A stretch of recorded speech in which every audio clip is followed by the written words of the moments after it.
training. Just as we train our bodies, more important than that is to train our hearts, to train our minds, to think correctly, to think in the right direction. And a lot, this is just one angle to it. These are other aspects that have come in already, by the way. But just on the note of training the mind, the person who keeps training his mind to think positively, just keeps training his mind repeatedly. And this is again, like any training. It doesn't happen by wish. It happens by training.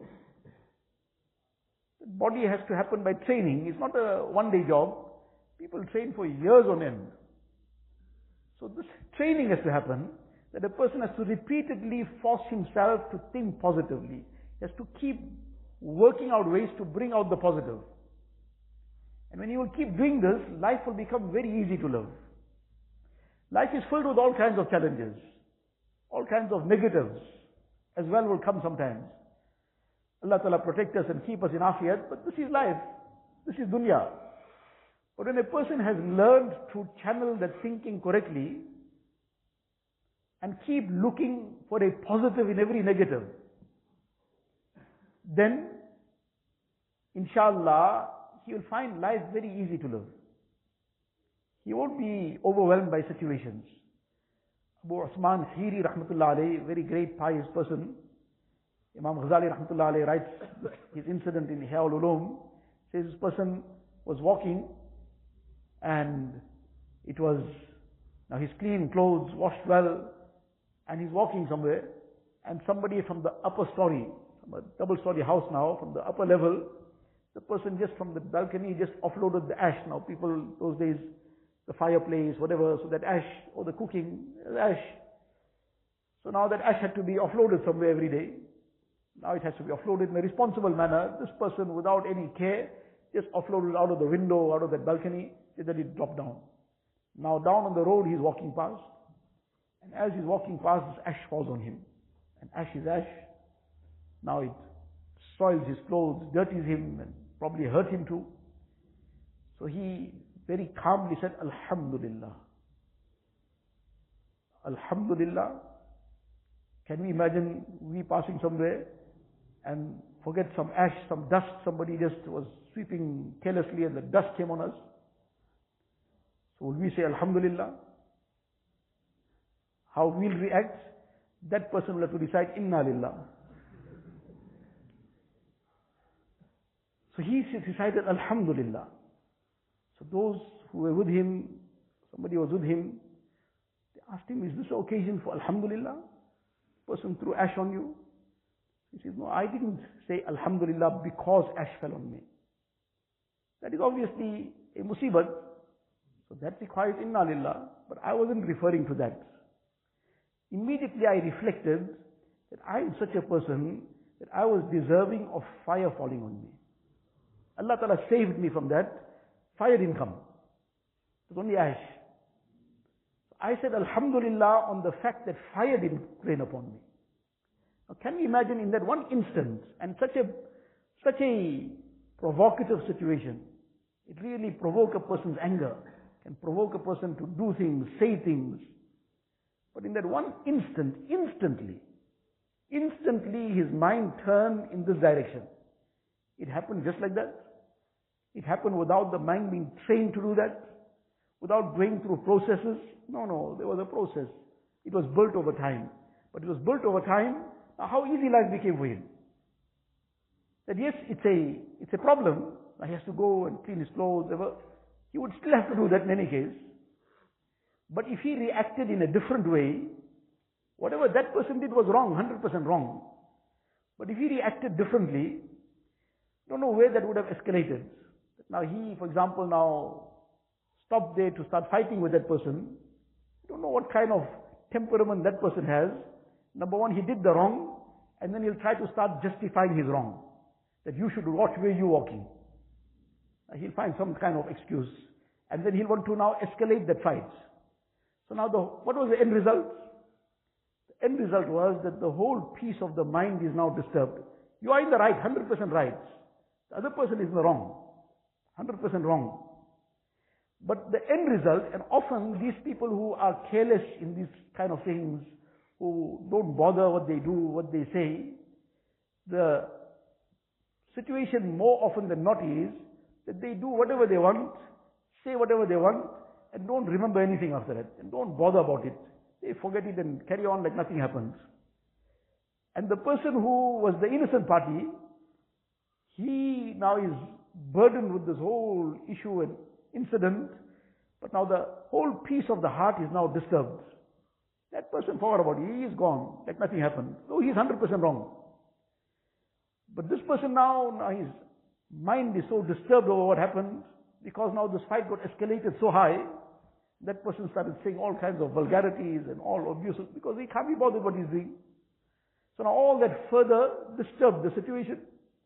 Now this person's sleep is disturbed, his eating, there's no taste left, and let alone his sleep and eating. His salah is all now his mind is all in disarray. So now he saved himself from all that. Yes, being human, there'll be some feeling, but because he turned his heart positively, that feeling which is human is not just some inanimate object. That feeling which is human will very quickly be swept away, because something else has come in place. The heart and mind can't focus on two things at one time. Now when the heart has been deliberately focused on something positive, that negative feeling can't remain for long. It's there, he's human.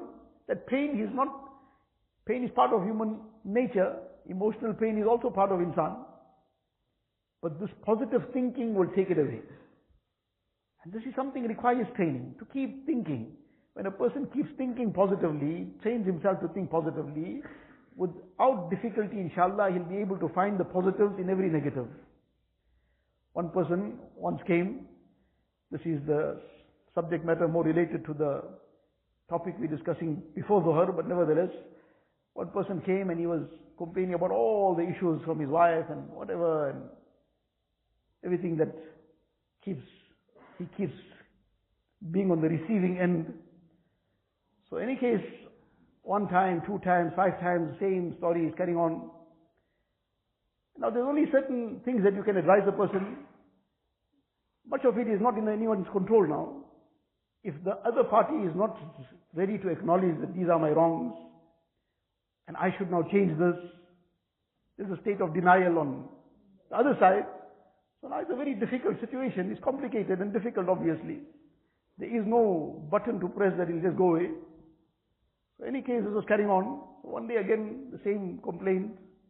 At that time, Allah Ta'ala put something in the mind. I said, look, what you attend the programs, etc., you come and make mashwara, what's your objective? My objective is my Islah. I want to make my Islah. So very well, if this is your objective, one of the very essential things about this Islah is to develop this humility, this tawazu.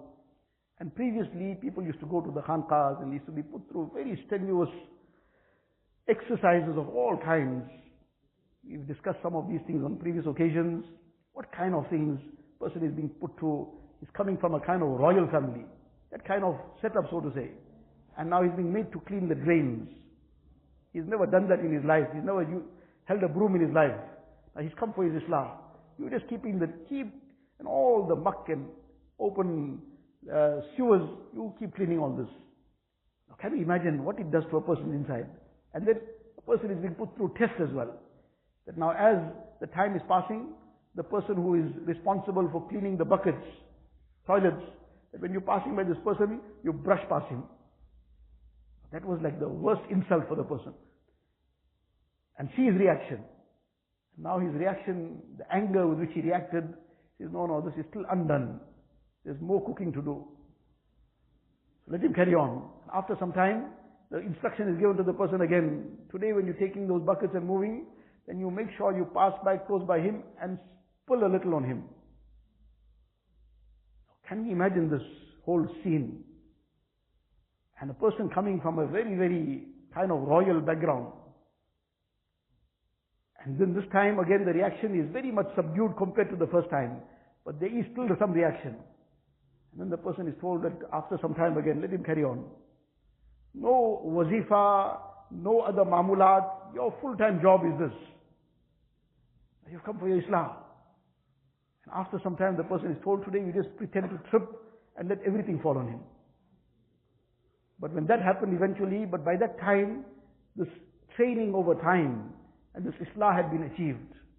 When that happened and this whole mess was thrown on him in the pretense of falling, because this was now a test. But his immediate reaction, he quickly woke up to now, help this person. Did you fall? Did you get hurt? You sure you're okay? And no reaction about himself. Now, previously people went through all these kind of things to achieve that Islah. All that zamana now is past. The time people don't have that capacity. We don't have any part of that capacity to undergo all this. But now you are still desirous of your Islah. So now you just change your mindset. Not that this is good that this is happening, but till this doesn't stop, you're going to make an effort to change it. The ta'lim must take place at home, various other amal should continue, whatever else has to happen, whatever somehow of trying to make that Islah of the wife as well, all those efforts must continue. But until such time that that is achieved, you change your mindset. What's your mindset? That all this is my Islah now. This is my khanqa. But don't ever tell her she's the sheikh. This is my khanqa now. And all this is happening for my Islah. But am I going to take it correctly? Am I going to be responding positively? When I'm being told all those hurtful things, am I going to keep quiet and say this is my Islah? But the person who made that his mindset, after some time the person came back, he said nothing changed, but I'm feeling much calmer. I'm very much more at ease. Why? Because the whole mindset changed, so he's taking it differently.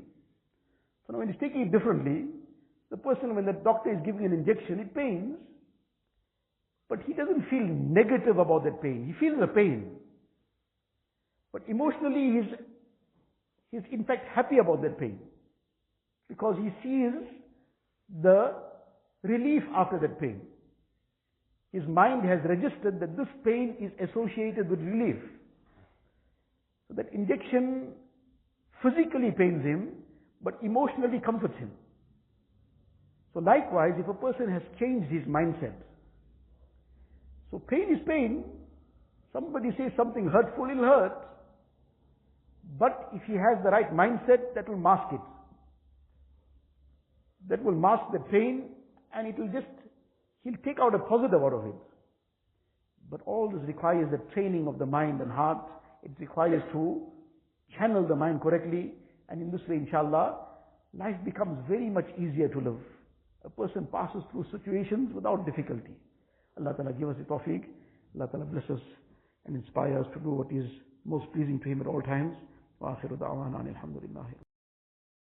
अल्लाह अल्लाह कैसा प्यारा नाम है, आशिकों का मीना और जाम है।